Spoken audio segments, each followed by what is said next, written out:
welcome. Thanks for tuning in to this dumb podcast by two dopes. That could be. I don't know if we still haven't named this, have we? At this point, no, not. Hopefully, to my by the time knowledge. by the time we release these, we'll have a name for this. No, let's just have it as a bit. With every time we ask, like, hey, have we come up with a name yet? Yeah, but then won't we? What you're saying, we won't have a name by the time we start releasing them, and it'll just be.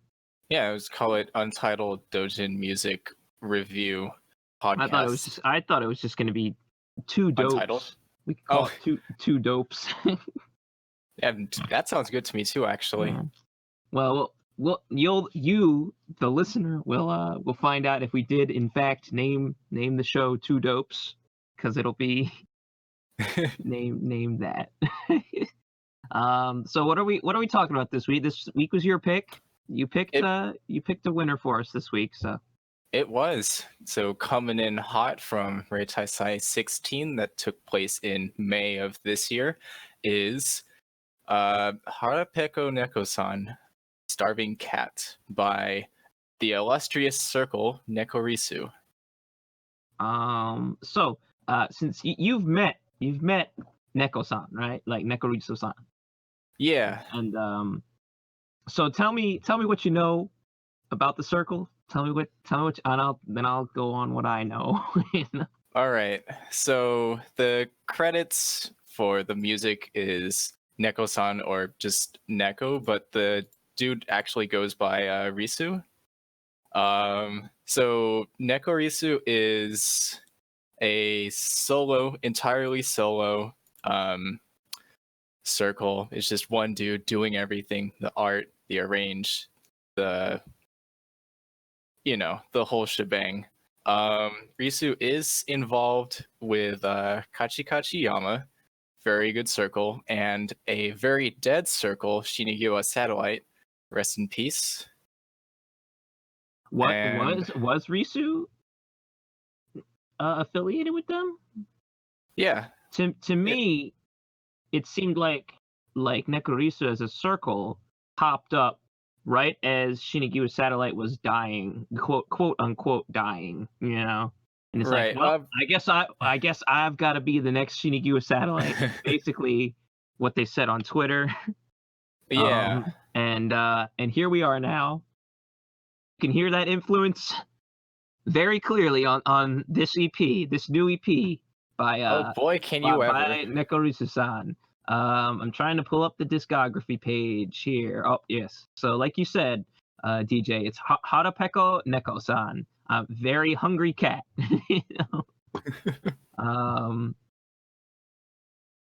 Toho Yurafuwa wa Doko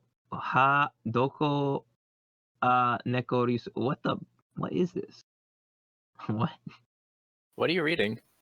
The thing that's right above Harapeko Neko-san. Toho Yurufuwa wa Yurufuwa Hadokoa. Oh, Hadokoa. Oh, of course. Of course. This is their brand. They only use hiragana. I mean, I think it's on brand. You take a look at the jacket. Well, you can't really call it a jacket because he printed it out as like maybe 3-4 pages and stapled them together. Mm. Can you still call that jacket art? Sure. Why not? It serves the same purpose. Why not? Anyways, the illustrations all very simple, childlike, I suppose, except for all the blood. I do think they're pretty cute. It's definitely you'd call it MS Paint art for sure, but it's geometric. Yeah. I mean, just look at now that you've mentioned it, I am seeing everything is in hiragana, and it's like impossible for me to read.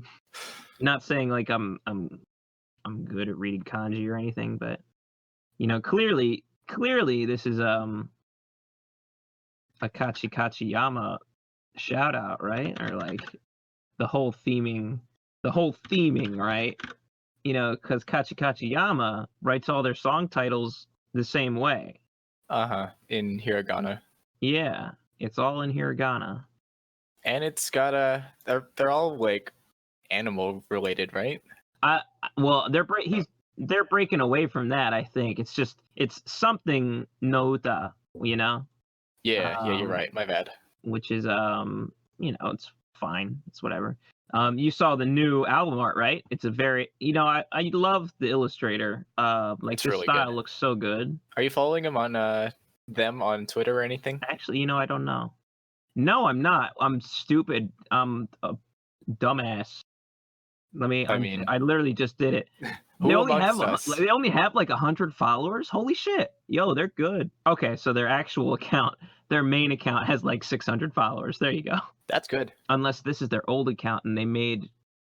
No, because like they haven't tweeted in like 3 years on that account. But they're good. No, that's really good. You can see old Shinigiwa Satellite stuff from 3 years ago. Like the Chen t-shirts. Clown EP, that was a really good... I love that illustration. Oh yeah. Clown EP, really good. Man, what a coincidence that the person who contributed some album art for Shinigiwa Satellite now does the same for Kachikachiyama. What a coincidence. Just like it's a coincidence that Marami Pop and Marami Pop does the vocals and Low from Register 6 does the mixing. Man. What a coincidence, it's you could even say it's a coincidence that Zune is the original song creator. Yeah, wow. We all have that in common. It's a lot of the staff just matches up, Mm-hmm. I guess if we're talking about Kachikachiyama conspiracies. All right. And I don't think I have to edit this out. But the hardcore or the shouting vocalist, Michizane-san, right? That's who that was. Who was also the vocalist for Squall of Scream, right? I'm like 50-50 on them being a Squall of Scream member. Watch me be wrong though. But Michizane left officially left Kachikachiyama after their fourth EP. But fortunately, a virtual YouTuber. Oh hell yeah! A virtual YouTuber by the name of Amane Kyoko. Yeah, Amane Kyoko or something about that. You can check their Twitter at Kyoko Amane_Amane. Let me send you that link. They're advertising themselves as the Death Growl VTuber. Someone's got to fill that niche, I guess. But so this VTuber, the Death Voice VTuber, is providing the harsh vocals on the newest Kachikachiyama EP. That's Dobutsu no Uta number 5. It's a coincidence that Michizane-san left Kachikachiyama after the 4th EP and started managing this VTuber. And now this VTuber is writing harsh vocals for Kachikachiyama.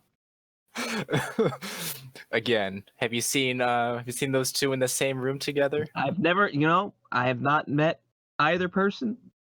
I've not met the VTuber, nor Michizane-san. So I couldn't tell you exactly what the story is. But if I had to guess, it's a very well-timed coincidence, right?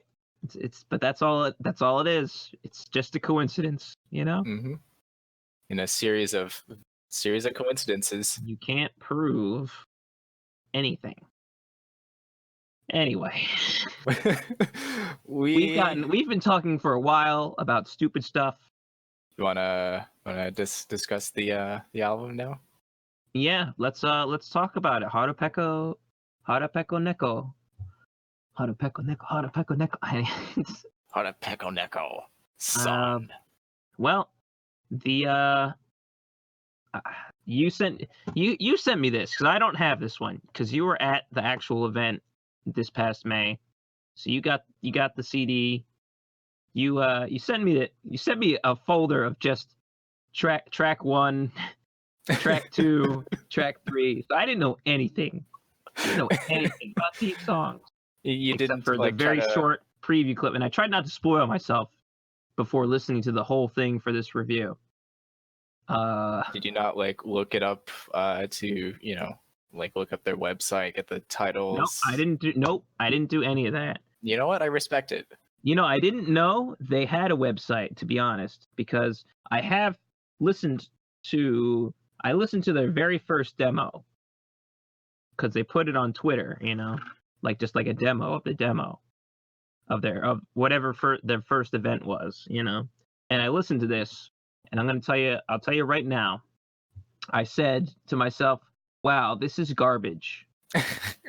And then I put it out of my mind. And I saw the cabling for Kachi Kachiyama all this time since then, and I'm like, oh well, that's good, cool, good, that's fine, good for them, right? Otherwise, I had not actually listened to them, so I sort of went in completely blind, just like absolutely, completely blind, and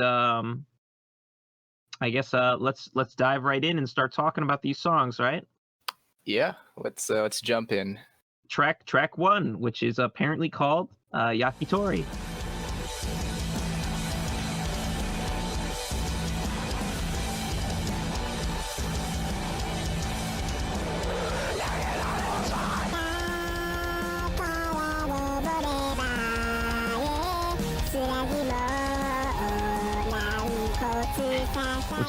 It's funny because see the joke is it's a Nightbird arrangement. So it's Yakitori, get it? But no, it's literally a song on the Night Sparrow, Nightbird, Imperishable Night, Stage 2. This song is it starts off actually kind of good, actually.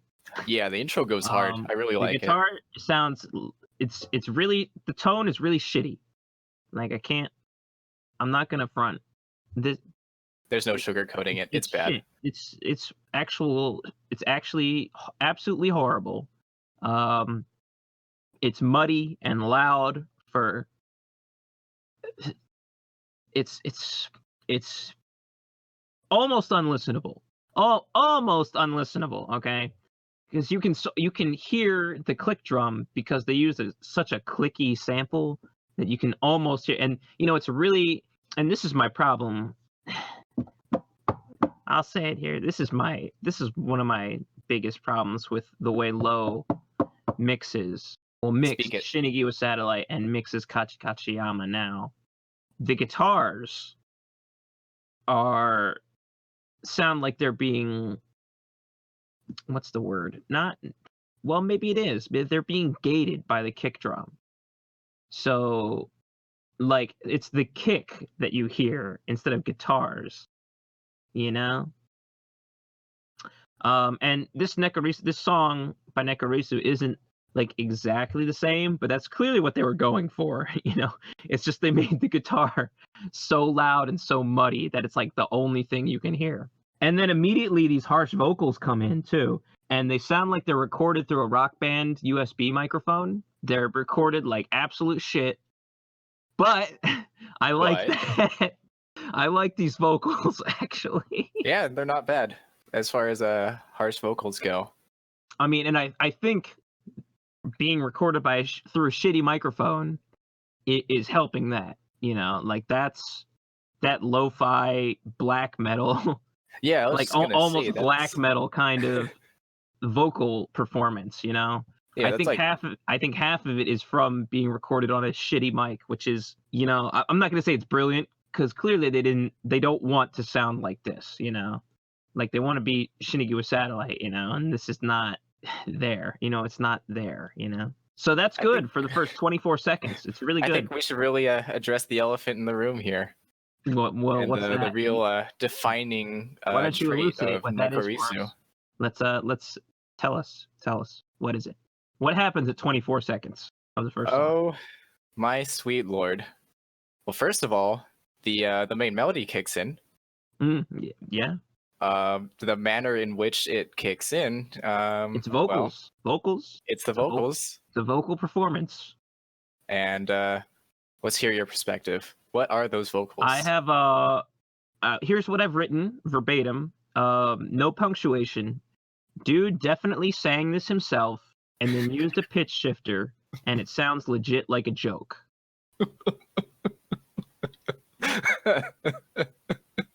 I cannot. There is no way that this is presented in any serious manner. No, there's absolutely no way. You have to know that your product. You have to have some self-awareness of the quality of your own product, right? Yeah, this is a conscious decision to make this bad. There's no way that you can release this and think. I don't want to say like that you release something bad, because I'm sure some people would like this as a joke. Like, if that was indeed the legit purpose from the start, like if that was the goal, then you've clearly accomplished here's the song, it's a joke. None of these songs are more than like 2.5 minutes long. So yeah, I get what you mean. I think it's like there's a threshold where where self-awareness is concerned. It's like right, exactly. You go from if you have something that's good, and then the scale slides down to like bad, and then eventually you hit the line where it becomes so bad that it's bad, and it becomes a joke. It's parody at this point. So bad that it's good. Which if you do it purposefully, it doesn't become that. Like it's just a joke. So bad that it's good, I think, is defined more when it's so bad, but the person who made it believes that it was still good. Like they put their heart into it. And I don't really feel that from this.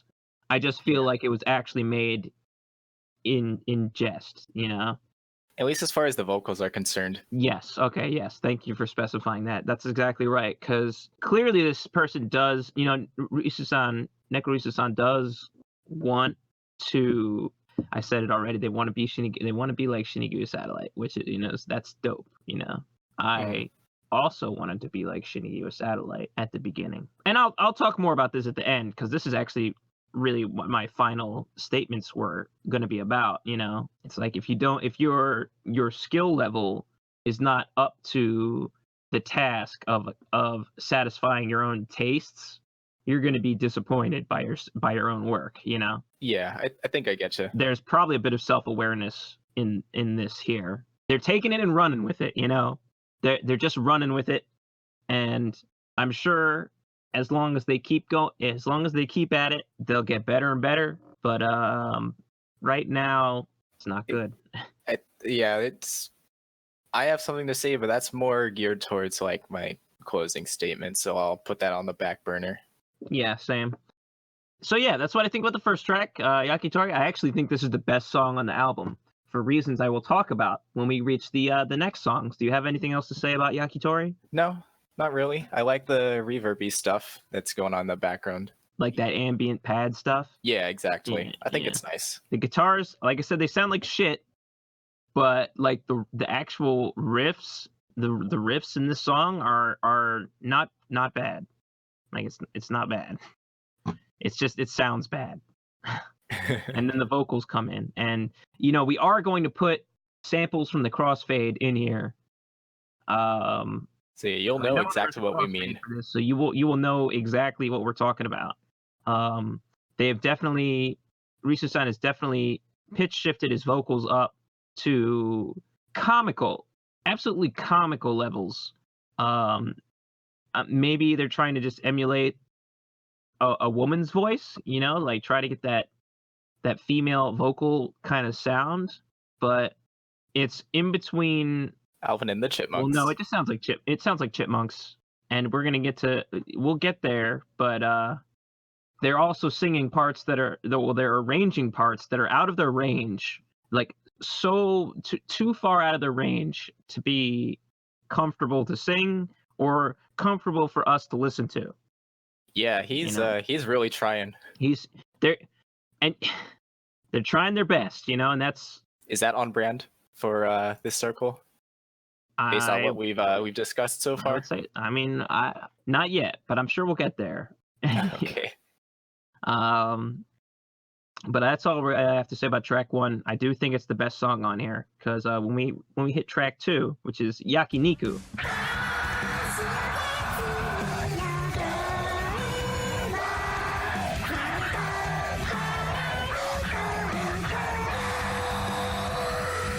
Oh my sweet lord! If you thought track 1 was muddy, I'm telling you, you track ain't seen 1 was nothing yet. track 1 was the best song on the EP. It literally gets worse from there.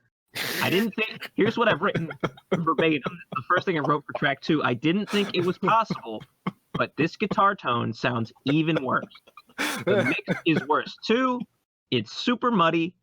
The synths sound good, but undoubtedly it's just a preset. Which, I mean, there's nothing wrong with using presets, but that's why the synths sound good here. This track makes track 1 sound like a masterpiece. Oh man. Oh jeez. The intro is more or less in the same vein, that sort of like easy core breakdown. Yeah. What do you have to say about it to start off first? I have one more thing to say about the song, but first, actually, I'm sorry to interrupt. I should say this is a Corpse Voyage arrangement. It's Be of Good Cheer. Yeah. Be of good cheer. I Yakiniku. was just so taken aback by how shitty the guitar tone was that I forgot to. It's worse than the first song. It's worse. Oh, Lord. I don't understand. Okay, you can keep going. Keep going. No, that's all I gotta say. It's a Be of Good Cheer arranged, and it's the tone leaves something to be desired. It's bad. So what else? The other thing I had to raise, the part that's at 2:05. So I'm just going to jump ahead to 2 minutes here, and listen to that again. As the part of 2:05 would probably be really badass if it was recorded well. Oh yeah, there's that cute little kill switch. That's what it is, right? Kill switch. Basically, yeah, like a stuttered vocals and guitar. It's pretty cool, and that's all I have to say about this one. It's Yeah, I mean, I couldn't believe it when I hit this song. I'm like, wait, what happened to the guitars? Like, what happened to them? They sound worse. Just dialed down the treble to 0 and decided, you know what? Let's rock with it. It's everything's bass. We just scoop those mids, just bass, but not actual bass. You can't hear the bass. We'll just boost the lows of the guitar. I actually didn't. How low are they playing? I'm sure you didn't, but like, what tuning is this guitar in? Like, what are they playing in? I'm willing to bet that he's rocking an 8-string guitar. Yeah, I wouldn't doubt it. I would not doubt it. Ugh. There's three more songs on this.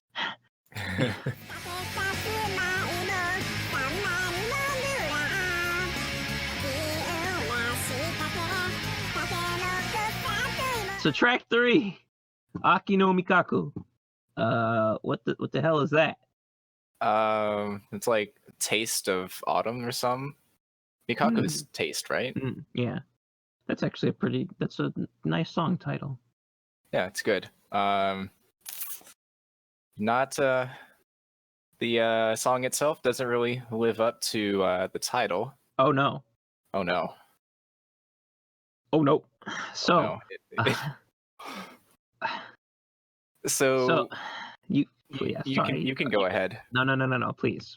I talk a lot, so please, DJ, please. Gosh, where do I begin? So in contrast to the first 2 tracks where the clicky bass, it overpowers like the riffs, here the bass is a tiny click for tiny babies. It might as well not exist at all. It's like you're tapping on a desk and recording it.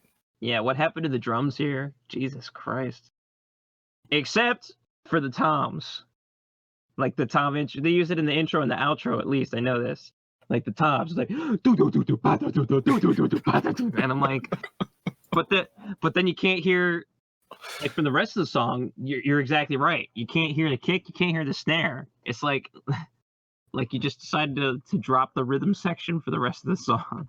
Not only does Risa-san not know how to create guitar tones, like I don't want to say mix guitar tones, but that's really what it is. They don't know how to mix guitars. They don't know how to mix drums either. And it's really just a miracle that track 1 sounded as good as it did. Because once again, by comparison, like the songs are getting worse and worse the further you go through. Like as far as the quality of song and the quality of mixing and the quality of production, Yeah. Even the arrangement itself, this is not great. I didn't really enjoy it at all. No, it's really basic, like I don't even know if I want to give it a step up to people who do, just like straight like metal arrangements, It's like, oh, we're gonna take the song and we're gonna make it metal. It's like, great. Good work, That's fine. You did it. People like that. That's probably the most obviously you don't make money producing Dojin works, except unless you're like the 1%, right? You're the 1% of Dojin artists who can, right. who can make money. Again, the corner tables where they hold up signs for people to know. Or against the wall. But anyway, that's the most popular quote unquote genre of video game arrangement, right? Just take a song and make it metal, like add a high gain guitar tone, Yeah. And I may sound like a snob there, and you know what? I will stick by this opinion. I don't think that's stick to your guns. Like it's fine, and I know that was the big joke last time that it was fine, but it actually is fine, and you can do whatever you want, and you can listen to whatever you want, and there's no problem with just taking a song and just making a straight metal arrangement, There's nothing wrong with that. But I don't like it. I think it's I think it's boring. It's not like you can shred, great. That's fine. Good for you, right? But this is actually crap. This is crap. This is crap. This is garbage. So here are my notes specifically. So right at the beginning, you're assaulted in one ear by a hard panned synth. It is hard panned into your left ear and your left speaker. It's literally a piercing synth, and it's not loud. It's not louder than the still badly mixed guitars. They're still mixed badly. Don't think it got any better. But it's just assaulting your ears from the right, So why? Why? You just hard pan the. It's not like you centered the guitars, It's one guitar. You recorded one guitar. You didn't double track, You recorded one guitar and you centered it. So why did you just hard pan the synth to the right? I just don't understand. Well, if you listen in the left channel, there's this little twinkly, we would call that vibraphone. That doesn't make up for, it's not balanced at all when you compare like the twinkly percussion and the synth just drilling a hole in your right earlobe. It comes in later. I was just listening to it for a second. I'm sorry, I completely missed whatever you said there.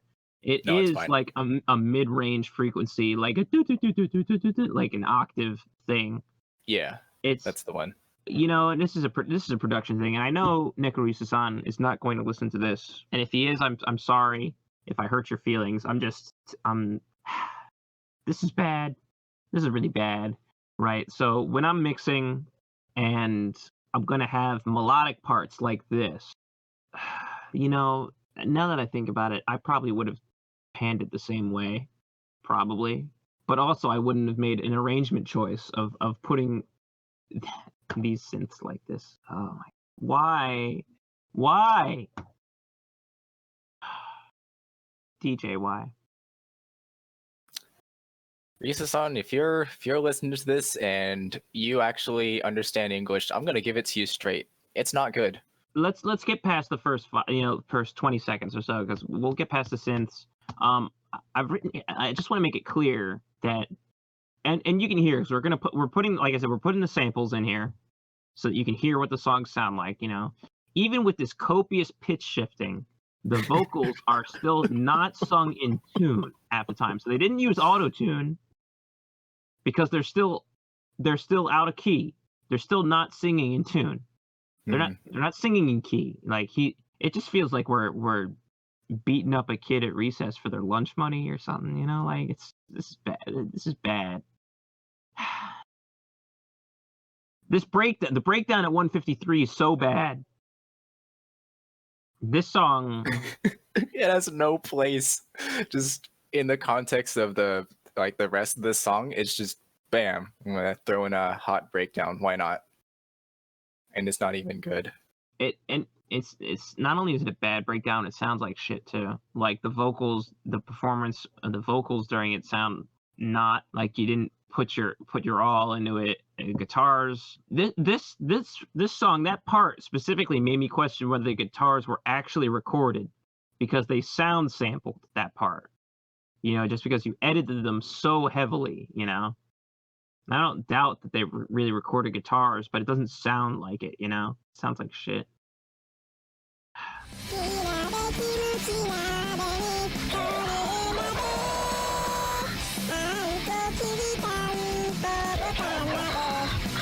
Track 4. Let's move on to track 4, which is thank God. Let's move on. Yami Nabe, which I don't know what that means, but so a brief glance through the lyrics. They are all about nabe. We got curry nabe. We got miso nabe. Well, all of the songs are about food. Am I right? It's true. Ha ra pe ko neko. It's a very hungry cat. Yami nabe refers to cooking and eating nabe in the dark. That's chill. That song title is just Yami Nabe. Yami Nabe. Yami Nabe. Dark. Nabe in the darkness, Anyway. That sounds way cooler than it has any right to be. It's a crystallized silver arrangement. And let's see what I got here. Let's see. This is where I wrote in my notes that I couldn't get over how track 1 had almost passable mixing, and every song after has been worse than track 1. Like, this is... So what's the worst offender in this one? Well, if you mean like the bad part, like the worst part, like what's happening at 1 minute? I want to think it's like the dance break before a real breakdown, but it's just a mess of mid-range frequency. Like it just sounds like it's just an absolute mess. Isn't it clipping a little? It sounds like it's clipping just a little bit. Oh God, yeah. Now that I'm listening with headphones, you can hear the distortion actually. Oh my God. There's a lot not to like, and you hear those harmonics. Yeah. Yeah. There was no reason to have them in there. By harmonics, it sounds to me more like just a bell sample, just like a ding dong, like a bell. Like I don't know what's happening. I mean, like that sounds like the harmonics that you play like in standard tuning on the 7th fret going down. I'm losing it, man. This EP. It's really something. Release is only like 15 minutes long, but this is when I started to space out. 10 minutes into a 15-minute EP or whatever, and I'm spacing out because the end of this song is what I've written here, and I'm gonna check again to verify. The end of the song is just actually noise. Oh Christ! Listen to 240. Bless his heart. He's really trying to hit those notes. This is when I was saying, like, oh my God, he's writing parts out of his range. If you're gonna pitch shift yourself, you can sing an octave lower. Because you're gonna pitch shift it this much, it's gonna sound the same anyway. Oh my God. Or just stick to the harsh vocals. I'm losing my mind, DJ. Like, it's serious. this really does feel like you're picking on the kid at recess. Like you're giving him a swirly, you're stuffing him in the locker, then you're taking that locker and you're shoving that, you're giving the locker a swirly. Like, damn. There's a mental image. Just by association with the kid you're giving a swirly, you got to give everything else he's connected with a swirly, including his locker. That's just how it goes. Like you give the kid a swirly, you stuff him in the locker, and then you take the locker and you throw it down like off the roof of the school. Like this feels like, because this is horrible, and I don't feel good saying that this is bad, but this is really bad, guys. And you chose it. You set us down this path, DJ. Yeah. So for context, I'll never forgive you. Yeah. Sorry. So I don't ripped actually this CD and I sent it over just so I could be like, hey man, check this out. Because this is not among the CDs you asked Seitaro to send over to you. That's true. And true. I left it alone. I left it alone for 2 weeks, and I actually forgot to choose an album, so it ended up becoming this. Well, see, the funny thing is, after we ended the recording for last episode, you're like, oh, let's just review the Nekorisu EP. Oh my god, you're right. I said it as a joke. Yeah, but then you didn't actually pick something else to go with it. I asked you what the worst offender of the song mixing wise is, and I just want to say the snare sounds like it's slapping me in the face every time it hits. Just bam, bam, bam. I actually like that snare sample. Yeah? Sounds good to me. It sounds like a good snare sample for a good slap in the face. Yeah. You don't like it? I'm not a fan. I think it stands out a little too much. You just toned it down a wee bit. Yeah, it just sounds like a normal. I guess I'm just conditioned because of the rest of the tracks. Now I kind of want to go back to a previous track and listen to those snares, because it sounds like, how did they mix? There's no consistency with the production of any of these songs. You know, like there's nothing really consistent about them. I mean, at least like 1 and 2 had a little bit in common, but 3 just deviates so much. It sounds absolutely nothing like the previous 2 in both arrangement and mix. Sounds like he's using the same snare in all of them, but he definitely mixed them all differently. You know, like it's the same sample, but just the way the rest of the songs are mixed around them. God. Okay. Track 5. We're almost done. This is the last one. Let's get to it.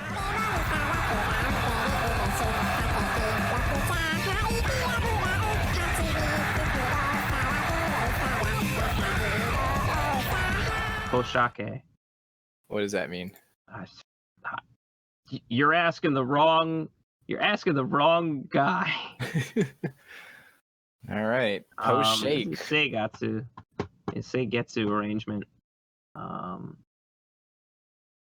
Which is that's a good song. This is one of the few songs that's really popular that Zune didn't make, because it's from one of the fighting games, right? Yeah, Scarlet Weather Rhapsody. Yeah. I know it because one of my favorite arrangements of this song is by QB Fox, who makes good songs. God, who makes some good songs, right? So the arrangement by QB Fox is called, I believe it's called Break, and now I want to listen to that instead. Anyway, I'll listen to it after this. Track 5. Let's. So I looked up like if there's any sort of meaning to poshake, and I have found nothing conclusive. So we'll just leave it at that. Google Translate translates poshake to posake, Possake. Poshak. Poshak is a something place where we can get together. Poshake baby. Well, shake is salmon. It's true. I'm gonna send you a link, see if you can make sense of this. I guess it's some sort of derivation of osake. Risu-san does on his Twitter profile. We're coming full circle. His Twitter profile says he likes to drink. Oh, and yeah, you know what? This since it is a broken moon arrange, it's associated with Suika. You know what Suika likes to do? Drink. Yeah, I think you actually did find a reference to what poshake actually means. I'm translating what the Weblio tweet is saying right now. Half of this tweet though makes me feel like it's a joke, you know? Like it's a joke or a meme or something, you know? Uh-huh. But I'm not a master linguist in Japanese, so I actually can't read this very well. Yeah, like I'm seeing kanji I recognize. I don't know what this is. I think it is a joke. I really do think it's a joke. And I think it is a joke about drinking, you know? Yeah, I'd be inclined to agree. If anyone knows, you can. I mean, we're not going to have comments. You know, that's not. We're not going to have comments. But slide into my DMs. Give me the information. Yeah, you can tweet at him because I'm going to be over this. I'm over this view right now. You can probably tell from the way I'm talking. Yeah, let's close it out, please. Poshake, this track is actually, the intro is actually badass. The riff is good. It's a good riff. I think I like it. It's nothing, you know, crazy. It's just da da da da. Like I feel like Utsupi did something like it years ago, which means it was probably like super old, you know? Like it's not a unique riff, but it's good, you know? It's just a classic down tune riff. Can't say anything bad about it. No. I mean the mix still sounds like shit, so I mean, well, yeah, I can say that. Once again, I've made a point here to like, dude is definitely writing parts they can't sing, which, you know, I'm guilty of that sometimes too. But in this case, because of the pitch shifting, you know, my ears hurt listening to some parts of this song. This and the last song, actually. I barely remember. Oh God, this song. I don't have anything else. What do you have to say? And then let's just wrap this up. I would like to say that. So throughout this EP, it's been all over the place, anywhere from passable to straight doo-doo. The part where it's entirely electronic, where it shifts just to that at like 148, that rules. I love it. And what I thought immediately was, damn, what if we just got him to just do straight electronic like arranges? Never mind like the pitch shifted vocals, the like muddy guitars, just do this. It sounds awesome. It goes hard. Oh yeah, that's actually not bad. There was a little bit of that in the beginning too with the guitar riff, you know? So like it's, you know, I don't even know what's going on anymore. This is actually my favorite, just on the strength of that little bit alone. Just that little bit. Really? Yeah. Yeah. Just like, damn, why couldn't you do more of this? I mean, I feel like that gives the audience even more context, like just like a literally like a 5-second bit. It's just so good. Or it's good in stark contrast to what we've put ourselves through. That's a good shout too. Like that's okay. That part is pretty good actually. I'm with you there. I'm with you. God. Anyways, that's all I had to say. We really set ourselves up for success. This is when, you know, we're gonna have like 2 listeners and they're gonna not come back next week. They listen to us faithfully for the first 2 weeks, but then this week it's just like, God, what the fuck are they talking about? My closing paragraphs were, you know, I spoke about this a little bit at the beginning, but it's pretty normal to be inexperienced when you're just starting a new hobby, right? You're new, you don't know what you're doing, you're just fumbling around, having fun, making stuff, and that's great. It's wonderful. And not to like, I'm not gonna like shill my own circle, but like even my own, like the oldest Find Your Way stuff, you know, I took that stuff down because it's bad. I didn't know what I was doing, and that's just part of learning, right? You know, as long as you don't quit, and you keep learning. And then it's fine to release things and say like, this is my ability right now, you know? Yeah, absolutely. Risa-san, keep doing what you're doing. You know, a lot of people don't even make music, you know, like make anything in their whole life. And you made something, and even though it's absolute shit, and you have to be aware of it. You know that what you've made here is not good. You know, you still made it. You know, and it's your shit. That's cool.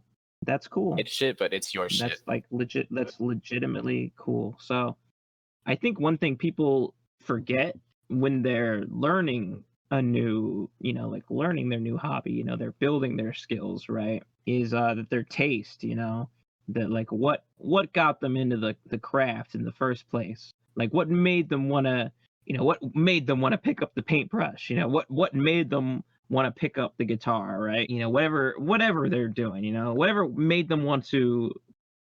inspired you is always going to be not necessarily put on a pedestal, right? But it's going to have a certain level of polish, you know, because it's already been made. It already exists and you like it. That's your taste. That's what you like.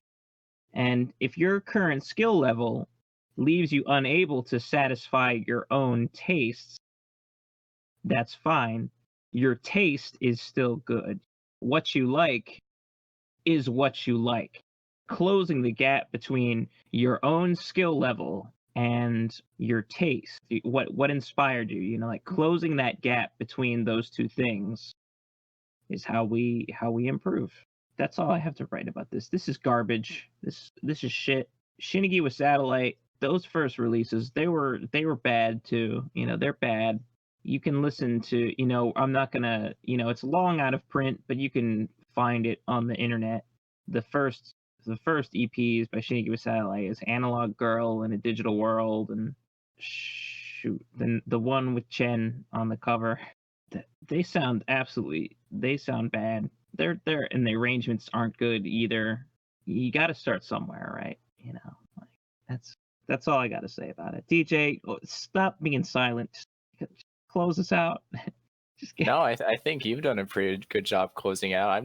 I just left you to on the pulpit preaching the good gospel of self improvement and sticking to your guns and just doing the best you can, and you'll, you know, gradually improve. But having said all that, it's bad. We'll see you next week. I've been Veto. This is DJ. And we're two dopes. Thanks for listening. Thanks for listening.